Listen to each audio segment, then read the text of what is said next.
Hello everyone, welcome to my channel. My name is Ellen.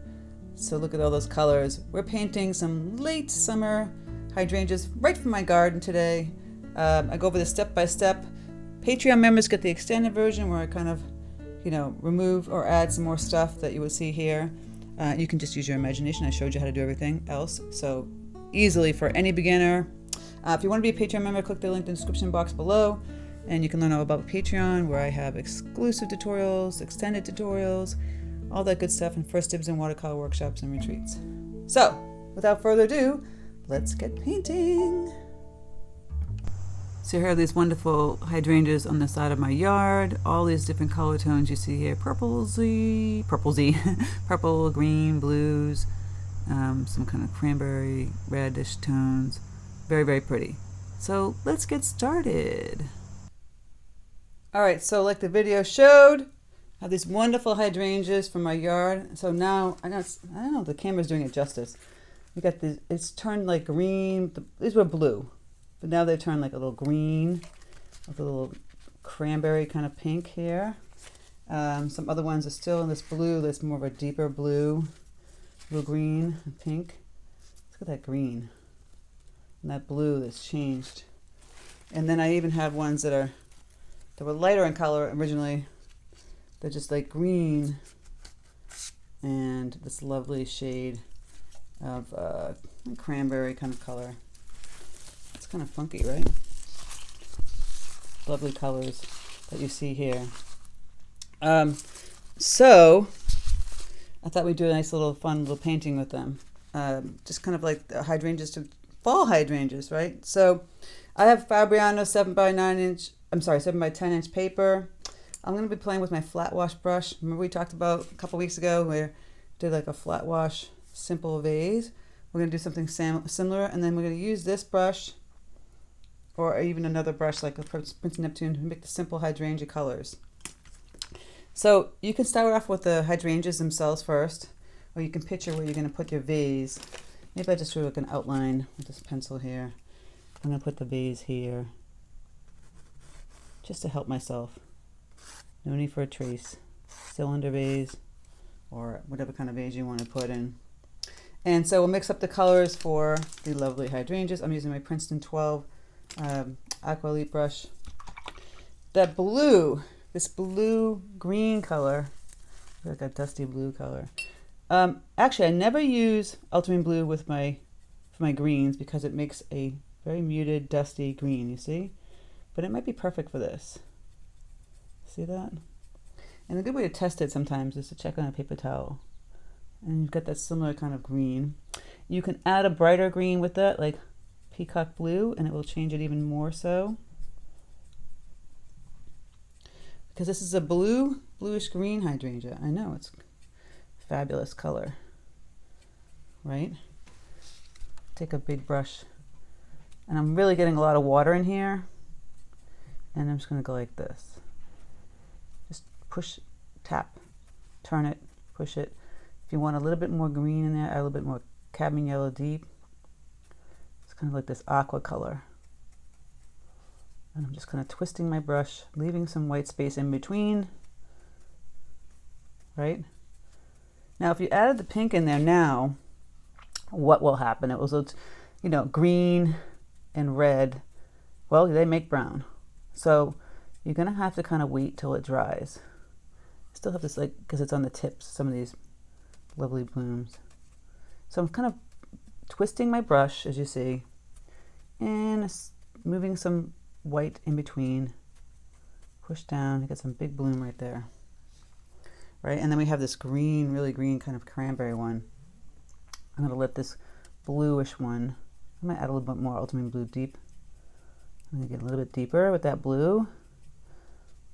Oh, see, so we had some of that blue happening still in this bloom while it's damp and wet.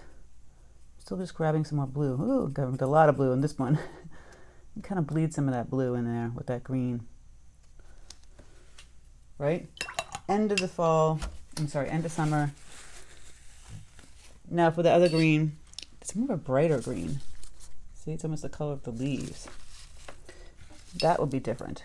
So cadmium yellow deep. I'm going to grab some peacock blue. It's not as bright as this. This is very, very, look at that. It's more muted. So I might go grab some of the ultramarine blue deep and mute that green. It's a little too much blue. Lift it up. And now the green is a little more muted. Similar. It will get lighter by adding more water. And we'll add this muted green. Again, don't want to put the red in yet because of the fact that it will turn brown. Red and green are opposites. But I'm getting that color in there first. Isn't that pretty? Right there with the blues and the greens. I'm already loving this. And twisting your brush. Pushing down and twisting and leaving some white spaces. Push. And that's how you create those wonderful hydrangeas. So I have like 2 blooms here. I can add a little bit more blue. And maybe put like a third one up here. That's a combination, or even just more like cranberry color happening. You always want 3. I don't like even numbers with things. Again, leaving some white space in between. Right? We're going to do the red in a bit. At this point, you can put some leaves in. Get some bright, really kind of really intense color green here, which we have here. I'm going to make it a little bit darker by adding some Prussian blue. Grab my yellow. It's more deeper green. And a little bit burnt umber. Now, for the leaves, I kind of just push down on the side and pull back real quick. This paper has a tooth to it. If you want to kind of really get technical, you can add little wiggles for the edges. Those little pointy edges, right? Again, push down. That's kind of how you do it with this kind of brush. I use a 12 a lot for my leaves. See? Not the sound effects, but that's kind of how I do it. It's like a pull back and out kind of method. I might get a little bit lighter here. Let's add some more chartreuse. Now this brush is a little stiffer than my 12 Neptune. Neptune's a floppy brush. If I get this one in here, a little bit lighter green. Let's have some fun. And push. See, similar kind of leaf.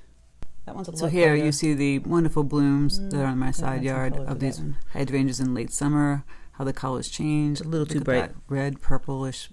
Kind of like it. On the not really bluish green colors. So there. So pretty. Some are more blue. Let this part dry, and we're going to start to work on our vase. Let's have fun painting.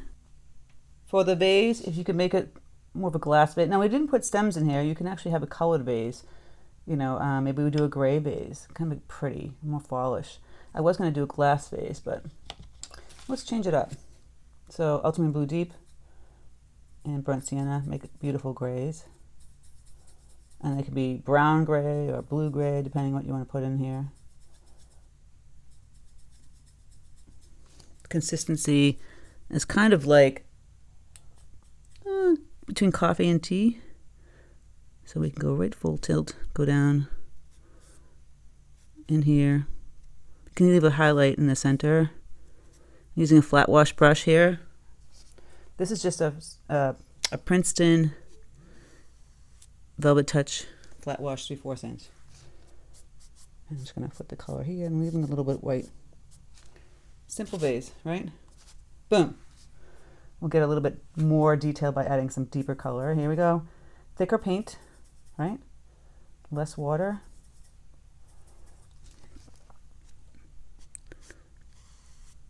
Under the leaves, it should be a little bit darker. Under these blooms. It's looking a little more blue, but that's fine. Gonna add some more burnt sienna. Get a little bit brown or more deeper gray. I'm gonna have to water some of this down. And just pulling my brush down. Simple vase.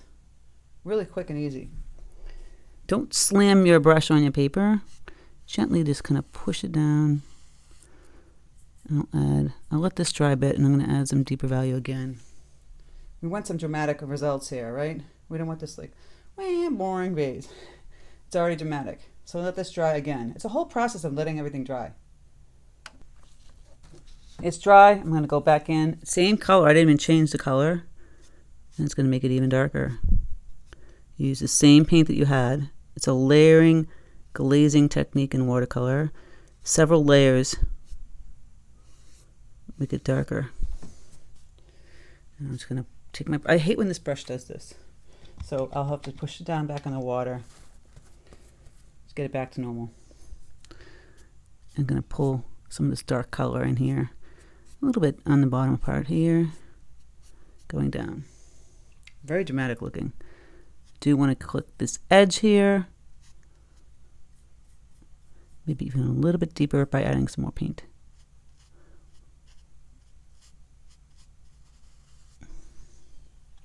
Very dramatic gray. It's very light here. I'm going to go back in. Just wash in a little bit of color here. I like the strokes that I see. I don't need to blend it. You don't need to blend everything. Have some dramatic effect with the strokes, etc., etc. All right, we're going to work on adding in the red now. So it's a kind of a cranberry color. You can use magenta. I have magenta over here somewhere. Looks like it's red, but I have pyrol red.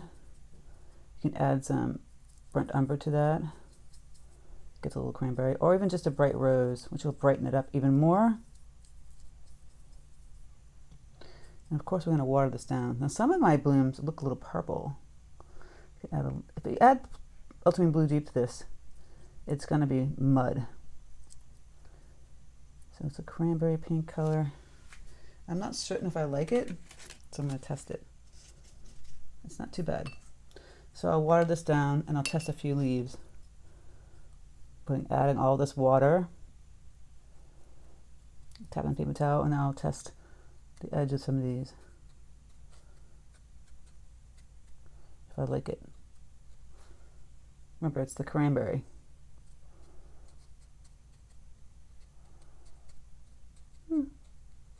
Not so bad.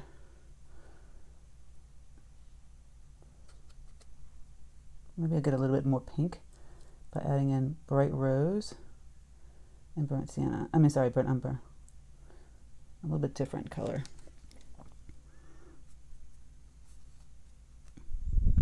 And don't forget the green had some of the tips. So we'll water this down. Kind of twist and turn, put on top of the green. Very interesting. I'm adding a little bit more pink. But we're getting there. It's a process. I'll add some more. If you want to get a little bit darker, do the pink and the red. Get a little bit deeper with that pyrol and the bright rose. And then put a few up on top. So the green's kind of poking through. We got that red happening. Can water some of it down. I have it coming off the edge here a little bit. And that's the combination of the two. This one I think I'm going to make it a little bit more purple. I'm going to switch it up. I'm going to keep the green one.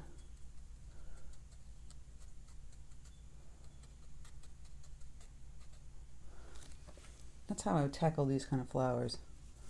So if I was to make this more purple, I'm removing that pyrol because it's not the color. Ultramarine blue deep and bright rose. Now it's a reddish purple, so let's see if we add a little pyrol, how it's going to change it. Oh, not bad. Okay. Like a burgundy purple. Perfect. Let's play with this. I'm just kind of washing it lightly onto my blue. I'm always doing like one side, not all of it. Kind of going into the blue area here. And then we have our wonderful, late summer fallish, playing around with some of the pyrol and some brown. Yeah. Hydrangeas. Pretty cool, huh? Now this part I don't like so much. We'll play around with adding more green again. Blending a little bit. We'll see what happens. That's a musty green. Prettier green. So I used ultramarine blue, but made it kind of meh, so I added back in that peacock blue. So we're going to go back in here and kind of push in some deeper value of the green. Just to look a little too light, we need some dark values in here. And I will take a little bit of the ultramarine blue deep. See, the tip of my brush, get even darker. I'll kind of add some deeper tones kind of happening in there. Now this little pom-pom you see here, because it's lighter in value, is going to pop out. Grab a little bit more of this color, even just like the blue itself. I'm going around inside this area. The negative space will pop this light bloom right out. See, now you can see that one much more clearly. Same thing I'll do here. Grabbing a little more blue and just kind of mushing it around. I'm going to add a little bit more green too.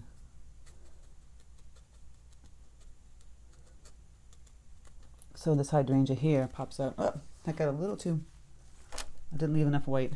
There we go. It happens. Go back and add some more blue. Wow. See, now you have the depth happening. So take a little blue, add it into this green. We're going to play with adding in some veins. I might add another deeper color too. Just dry brushing some of this in here. Already it's coming into play pretty quickly. And it's a really kind of simple flower to paint. You can sit there all day and paint all the little petals if you want, but I just feel like it's not necessary. And I'm going to grab a little bit more Prussian blue, tiny bit of yellow, some burnt sienna or burnt umber, get a little bit deeper in this green. It should be kind of coming out from under this bloom. Now see how dark that got? I'll clean off my brush with some water and kind of blend that. And same thing over here because it's underneath the bloom. And in here.